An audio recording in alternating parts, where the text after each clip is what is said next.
Welcome to Whiskey Shenanigans. I'm your host, Randy Warren. Whiskey Shenanigans, where we help our listeners experience the world of whiskey, every aspect of life, as if it was accompanied by a glass of bourbon. The sports world on whiskey. Basically every part of life on whiskey. Whiskey Shenanigans is about getting exclusive interviews from Bourbon Row in Kentucky, where we can learn about the secrets that make our favorite bourbons unique. We will get inside the hearts and minds of many distillers and help you understand what and how they are achieving it. Whiskey Shenanigans is about going beyond boring podcasts featuring just tastings. Heck, what do you get out of that anyway? It's about bringing on guests and experiencing the entire world through whiskey. But be warned, if you're diving in and you want to participate in these riveting discussions, you will need to grab a glass or a dram and be prepared to be entertained.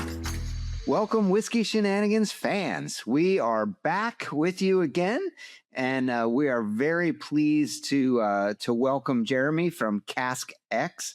Jeremy is the founder and CEO, and we're going to talk a little bit about, this is a little different than what we've done in the past, right? I mean, usually we're talking to a distiller or something like that. Jeremy works in finance. So he's running a fund, a hedge fund, that is an alternative investment hedge fund where you can invest in whiskey, which is pretty cool.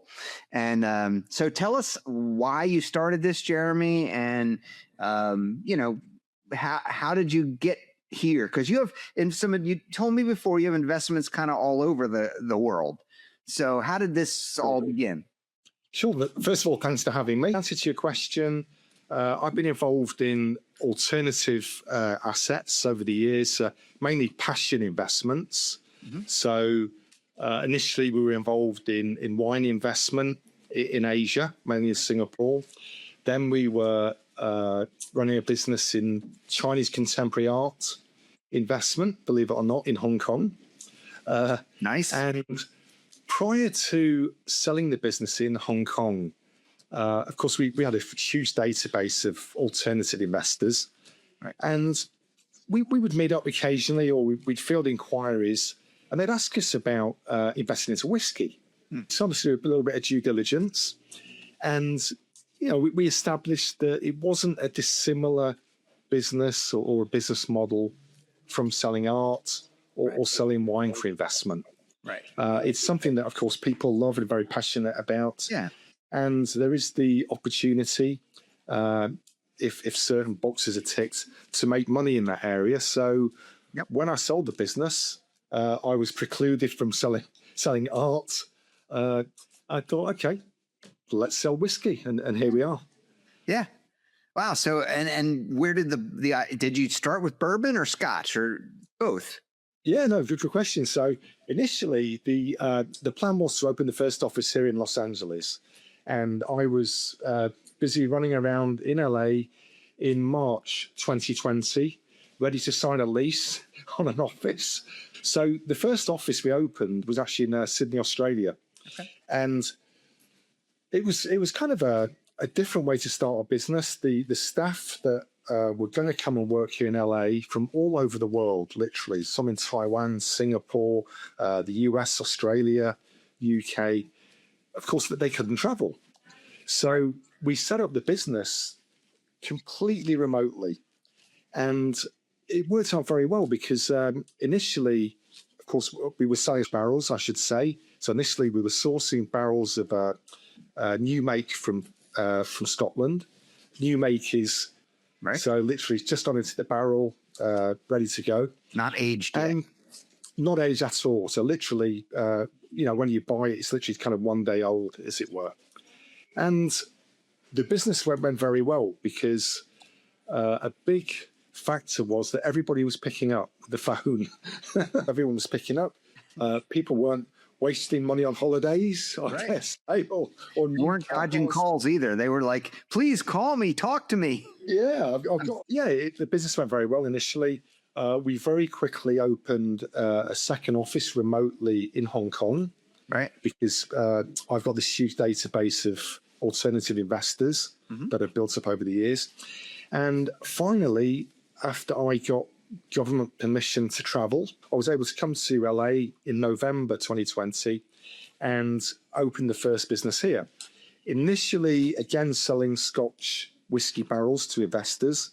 Okay. So we would, we'd buy, for example, say 1,000 barrels from Scotland, and then sell them in smaller quantities, 50 or 100 here, to investors in the US. Right. The barrels, of course, had to be stored in Scotland. They have to be stored in a bonded facility in Scotland. So, of course, the business went very well initially again, but we were asked fairly soon, can we get bourbon? Right. And it was always the plan, of course, an American product in America for Americans. Right. So we reached out to one or two distilleries in Kentucky and Tennessee. We did one or two deals. And now 95% of what we do, I would say, is bourbon in America for American investors. That's great. And I think it's important for people to understand when you talk about the new make, and do you mind if I show the bottle? Please. No, please. Yeah. Okay. So Jeremy sent this to me, and this is from Bardstown. I mean, it's just white. It's white lightning. There's no color. Corn mash. If you've been to a distillery and you walk around, you see those giant vats of corn, and it doesn't smell particularly good. But then after some number of years, you end up with something like this. And that is a bit miraculous, right? That is pretty crazy.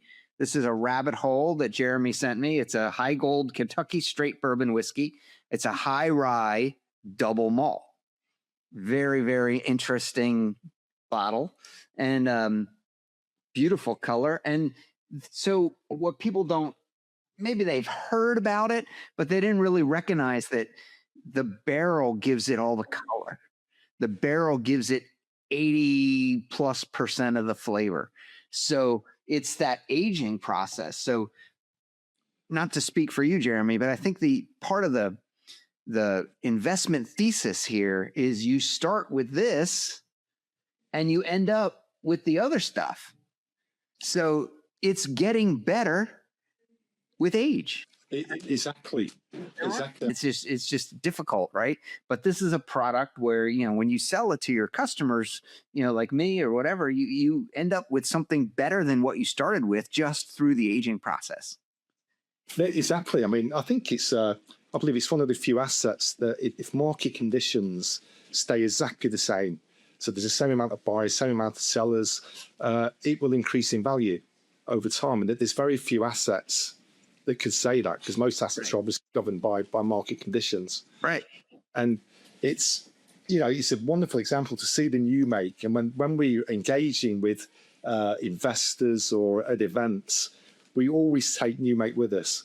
Right. Because, of course, people look at it and go, right, okay, it looks like something that actually, smells and tastes a bit like nail polish remover. Right. Like, Jeremy convinced me, you got to try this. I'm actually tasting like it tastes kind of, I don't know, it tastes kind of rye. I'm tasting the rye in here. I'm tasting, pepper notes and, things along those lines. It's a wonderful example, I think. And of course, it's enhanced by this. But when you see, like you say, the rabbit holes, these wonderful amber colors. It's beautiful. Again, it comes from the barrels. And like you said, the barrel gives the flavor as well. So you take some of your, or many of your investors on the tours to Kentucky, right? We do, yeah. I mean, so first of all our investors are accredited investors. So this is considered security for SEC purposes. Yep. And it's something that from day one, we didn't do, but we had one or two inquiries from investors saying, look, can we go to the distillery? Yeah. And we're like, yeah, why not? Of course you can. So we put one or two tours together. And it was only really when I joined the first, we call it a VIP tour, when I joined the first VIP tour, that I saw the kind of the emotion and the reaction from the investors. Because, as you know, most investments are, hands off, you get a used to be a piece of paper, or now it's probably an email. Right. And that's about as much involvement really as you've got. So to actually go to the distillery, the place where you've invested, and meet these real Kentucky or Tennessee people that aren't, they're business people, but they're not business people per se. It's all about the passion, and it's all about making something that's really amazing to them. That's why they've become successful. Yeah. And when the investors see their barrels piled up, and they stir the corn and they taste the wheat, and they dip their finger in, and they become part of the process. Yeah. It's a massive. It's like an emotional dividend. Yeah. So really, there's two parts to it. There's the obvious financial benefits or dividend that's important. Right. It's underpinned by that. But I think the emotional dividend is what makes it so interesting and so exciting. Yeah. So it's something that we really enjoy, and our clients get a lot from it. Yeah, it's much more exciting than investing in stocks and bonds and stuff like that. You're understanding the process of how they make this stuff and what they're doing, right? I mean, so these VIP tours must go very well. No, they do. I think it's not just about the process. It's about the people. But when you meet the people behind it, then you get a greater enjoyment and understanding for the product that they produce. Yeah. So there's that, and of course we make friends as well. Yeah, but I think I'm sure you're aware that anybody who's running, again, they're not just doing it for the money. This is not just right, I'm going to make a ton of money, because most people don't. Yeah. So, of course, in order to make something that's truly world class, then there's a lot of love involved as well. So that passion isn't always obvious when you're just buying a bottle from a liquor store. Right. But when you see the distillery, and I think that also the contrast in the distilleries as well. If you go to Bardstown, for example, it's like a Swiss pharmaceuticals factory, where you literally you could eat your dinner off the floor. The place is absolutely gleaming. It's the latest super high tech equipment. Right. And then you go to you could say Castle and Key, for example. Yep. Which is so traditional, and it's how you'd imagine like a distillery might have looked 150 years ago. Right. And you go to Kentucky Artisan Distillery and other art distilleries, and between the distilleries, but they all produce ultimately a brilliant product. Right, right. What are some of the other? So we do a lot of due diligence. We might look at 10 or 15 distilleries before we narrow it down to one. I say, right, let's deal with this distillery, if they will deal with us. Right. Not everyone will, of course. Right. But most are happy to monetize their hard work. Right. In day one, because one of the challenges of running a profitable distillery is, in lots of cases, you're not getting paid for 10 years. Yeah. That's a long time. That's an accountant's nightmare. So what happens in a lot of cases, Castle and Key, perfect example, all Bardstown, they'll produce their own brand very successfully, but they'll also produce a new make for one or two companies like ourselves, which they can monetize immediately. Right. So that pays all the bills while they're experimenting and putting on new releases. And then over a period of time, they release these wonderful expressions that are 6, 8, 10, 12 years old, and they finally get paid for it. Right. Do your investors get to pick how long it should be aged, or how much input do they get? Yeah, no, that's a good question. So legally, they have to hold for at least 1 year. Okay. Now, forget that, because nobody's making money in 1 year in whiskey investment. So just ignore that. So we include 8 years of storage, insurance, and taxes, but so the money that's paid in advance, if you like, covers everything. The sweet spot really for bourbon is 6 to 8 years in terms of good investment and monetization. Yeah. So we include that 8 years. So we suggest to our clients, look, hold the 8 years. If you have to sell earlier, sell. And there might be the odd occasion where, for whatever reason, 4-year-old barrels are fetching particularly good money currently. We'll go back and say, look, do you want to trade these out? But as we talked previously, generally speaking, the longer the better. It's not rocket science. 8-year-old whiskey is better than 4-year-old whiskey. You can say carte blanche. Absolutely. And do you assist your investors in selling? We do, yeah. So again, it's completely hands off the investment, apart from the fact you can go to the distillery and stir the corn. But after, let's say, 6 or 8 years, we'll go back to the investor and say, look, no, it's a good time to sell now. We can and will assist with that. Of course, they don't have to sell through us. Right. But we'll certainly assist, and we'll charge a 5% trading fee. So, that's one of the ways we make our money at the back end. And it's common interest. The more they sell for, obviously, the more we get paid as well. Right. So you help to make the market, so to speak. Yeah. Probably what a lot of your viewers or listeners are not aware, that a lot of the bourbon on the shelves, they don't actually make bourbon. In fact, probably the majority of bourbon brands that you'll see in a liquor store are what's called NDPs, non-producers. Yeah. So that essentially they'll go out to the market, they'll source aged barrels, they'll blend it so there's consistency over a period of time, of course, for that brand. Slap a label on it, and they'll buy the barrel on a Monday and they'll fill the bottle on a Wednesday, right? If you like. So that creates a market where anybody who's holding really good aged barrels from a good distillery that has, to coin a wine term, good provenance, whether it's been stored at the right place under good conditions, that's an asset that is very liquid and will sell for good money. And it seems to me, I mean, correct me from your perspective if you think it's different, but right now, holding really good quality is what you want.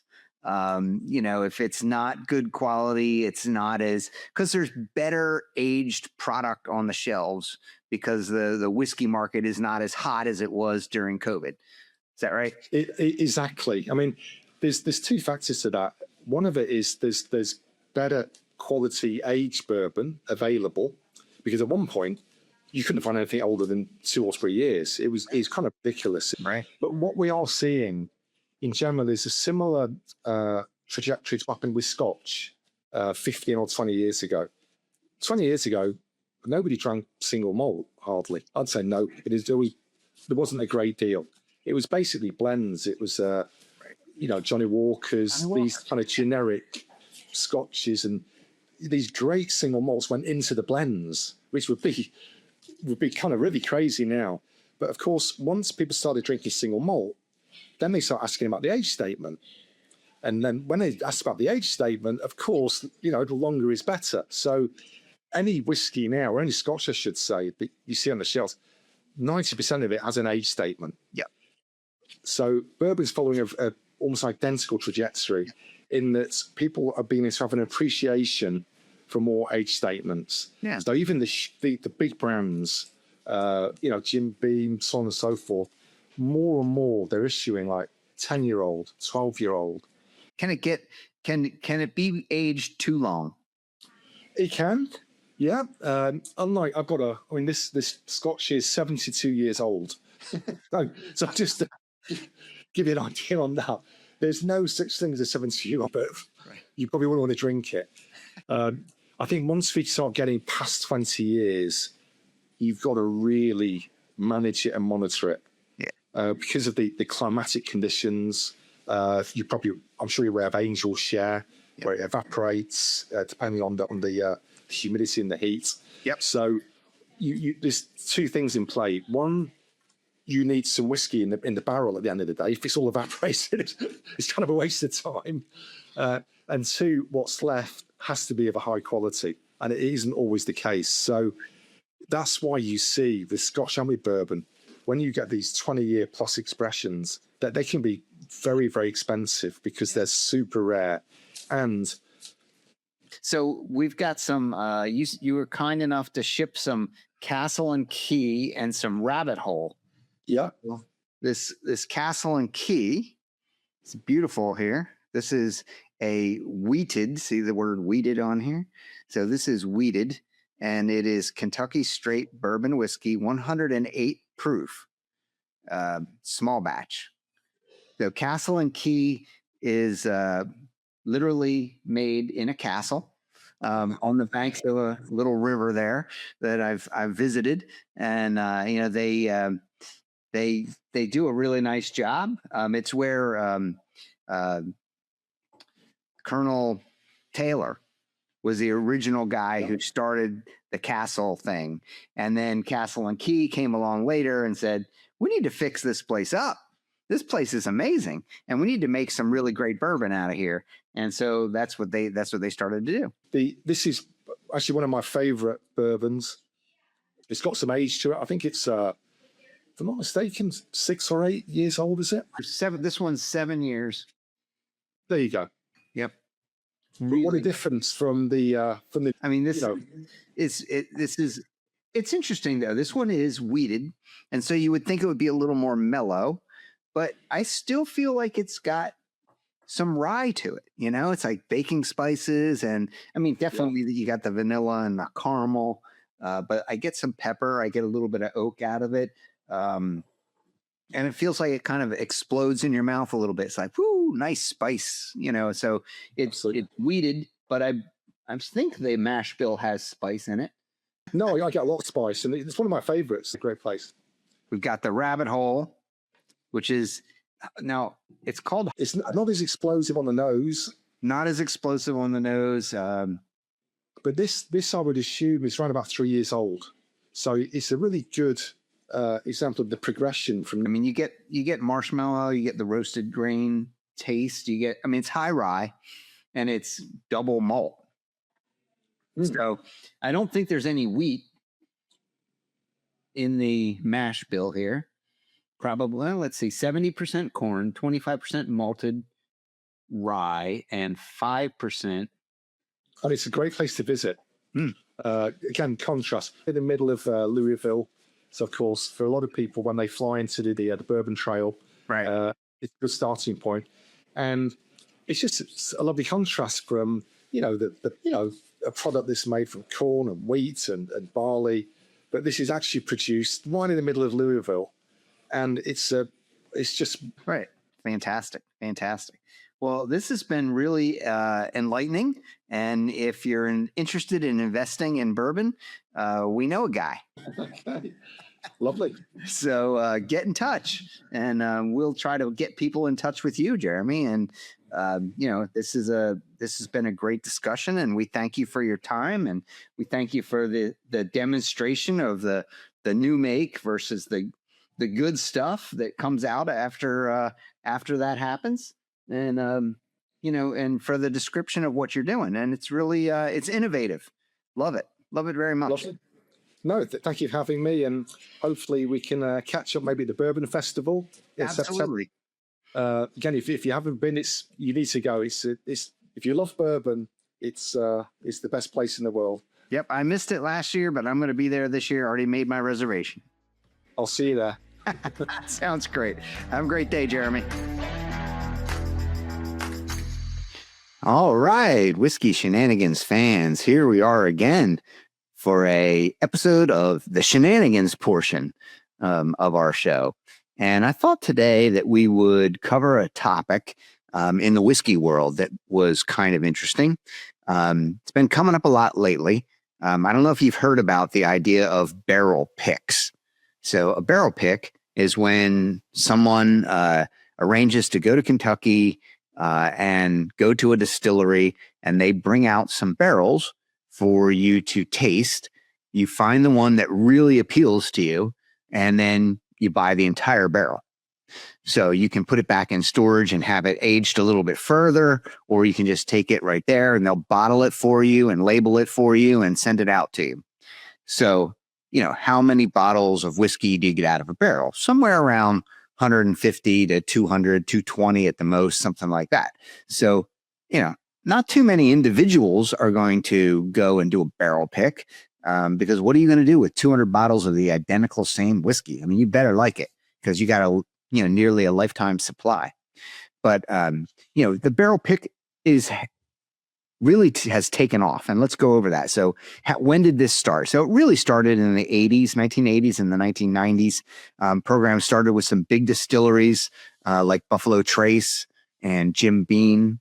And mostly the people doing it were liquor stores, maybe a few premium bars, very niche relationship driven kind of barrel picking going on.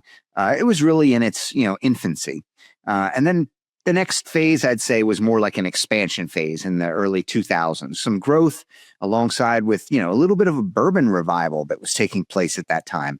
In the 90s, bourbon was kind of out and nobody really wanted it. And then in the 2000s, it really started to come around. Barrel picks became more prevalent. Single barrel programs became more prevalent. More distilleries were introducing these things. Private selection offerings were happening, which was pretty cool. You could go get a private selection, but it was still not mainstream, I would say. And then it started to accelerate in the 2010 to 2019 phase and really took off, of course, in the 2020s with COVID. But in the 2010, 2020 phase, that 10-year period, the bourbon boom was really starting to happen. Retailers were aggressively adopting barrel picks, and they're putting it on the menu. They're saying, hey, we went to this distillery, we picked this barrel, we think it's great, and we put it on our menu. Social media became, amplifying all of this activity. There were a lot of group picks happening. Enthusiast groups were really taking off. And then, wow, the explosion of bourbon popularity and during, COVID in the 2020s. So explosion in demand and visibility. Private barrels are now used for all sorts of things. You can rebrand the whiskey. You can do community building. You can do investment positioning. This was really becoming a signal of status and insider relationships in the whiskey world. So very cool stuff. And during those 20, 30, 40 years, things really did shift. I mean, barrel picks originally really all about retail differentiation. Now, barrel picks really all about status, about access to the good stuff, about an experience where you go and you taste them and you pick the one you really like the best, and even a potential asset. And the distilleries like this too, because you're buying a barrel that isn't really finished yet necessarily. It may be finished, but it could still be sitting on their shelf for, in their rick house for another, year, 2 years, 3 years, 5 years. And you're paying for it now and they're getting their money now. So they're accelerating their revenue stream. And they're getting, they have plenty of barrels. I mean, Heaven Hill has over 2 million barrels. I mean, to give you a barrel to pick is not like they're missing out on anything. So the rise of this private barrel selections in Kentucky, it did create really kind of a new category of ownership, blending a little bit of consumption with some asset investment type characteristics. And, Heaven Hill, Buffalo Trace, we've already mentioned those. Because they're the large distilleries, it really signaled that barrel picking was cool. Barrel picking was interesting. It institutionalized barrel picking and legitimized the space. A barrel pick does give the buyers control, right? Control over which flavor profile you like the best, control over aging characteristics, branding, positioning. Effectively, you're building kind of your own micro label. And so we here at Whiskey Shenanigans are doing the same thing. We are going to build kind of our own micro label. We have attempted to do that or done it already with some flyover whiskey where we put our label on the bottles and we got a few bottles from them. That was great. We're not going to do a whole barrel from them. We're probably going to go with a larger, more prestigious outfit to do a barrel pick. But it's going to be a Whiskey Shenanigans. This is the plan. We'll see how well it pans out. The plan is Whiskey Shenanigans plus Bourbon Plus Magazine, do it together, and then we make it available to some large restaurant groups that we've been in contact with through the podcast. So we don't have to take all 150 to 220 bottles from that barrel. Bourbon Plus and Whiskey Shenanigans can never drink that much. So the restaurant groups are more than willing to take it off our hands and put our brand label on the menu. So probably starting in Washington, D.C. or Northern Virginia, you're going to see Whiskey Shenanigans label with Bourbon Plus, and you're going to see, and this is going to take some time, by the way. This is not going to happen tomorrow, but you're going to see this start to unfold. And we're going to get some really nice barrel picks from some great contacts that we've made by doing the podcast. So there's this, to go on with, what this is all about, for investors, barrels are kind of like a alternative asset. Alternative assets are supposed to move not highly correlated with the stock and bond markets. An alternative investment like classic automobiles or bourbon barrels or something like that, they shouldn't be moving as much with the markets as each individual stock, right? So people like alternative assets because they hold their value and they slowly increase in value, and they have much less volatility than the market overall. There's a scarcity dynamic here too. Limited barrels, long aging cycles, it creates a natural supply constraint that supports, some premium pricing in the barrel picking area. And barrel picks are really getting common or more popular on these social media platforms. So we'll do photos at the Rick House where we're doing the actual barrel pick, the pouring, the tasting, all of this sort of stuff. It becomes a real social media event, and it just, it signals the access and the relationships that, you have as insiders, and then we can make that available. We can't resell it because we're not a retailer or a distributor. But we can have it offloaded to restaurant groups who resell it. So to get a Whiskey Shenanigans Bourbon Plus, it's going to take a little bit of time before we get into more of these restaurant groups across probably the Northeast first, which is, our home base. And then even farther than that. Enthusiasts are shifting a little bit from being passive to being more active. So these barrel picks are becoming much more popular. It deepens brand loyalty. It deepens expertise. Enthusiasts really love the idea of going out, getting their hands dirty in a rick house, wiping away the dust and the cobwebs, pulling down that barrel that's been aging for the last 7 to 10 years and tasting that thing. And this is the one that I want. This is the one that really makes sense to me. So it's really cool. And the investment community has taken note as well. I mean, the investment community, if you've seen some of the podcasts that we've done, start with New Make, which is just distilled whiskey that's not aged at all. And investors will often invest in this. This goes into the barrel, and out comes a beautiful bottle of bourbon 8 years later. So investors are really very involved in this as well. And there's this really cool experiential component. Traveling to Kentucky is cool. Tasting sessions are cool. Rick House tours are cool. As an intangible, whether you're doing it for ROI or just for fun or just to be involved, which is kind of what we're doing it for. We're not doing it for ROI. We're doing it just to be involved. And it's kind of interesting and it's kind of fun. And we'll bring you that fun on Whiskey Shenanigans, because that's what Shenanigans is all about. Who does all these barrel picks? Well, for the most part, it's not what I just described, Whiskey Shenanigans and Bourbon Plus. Bourbon Plus has done a couple. Whiskey Shenanigans hasn't. It's mostly liquor retailers. It's not really restaurateurs are not the number one, user of barrel picks. But we're going to bring that and make that a little bit more popular and accessible for the restaurateurs, which I think will be very cool and very popular in the end. Bourbon groups, private clubs are organizing outings to go to Kentucky and bring their members up and say, hey, you can be involved in this. Very cool.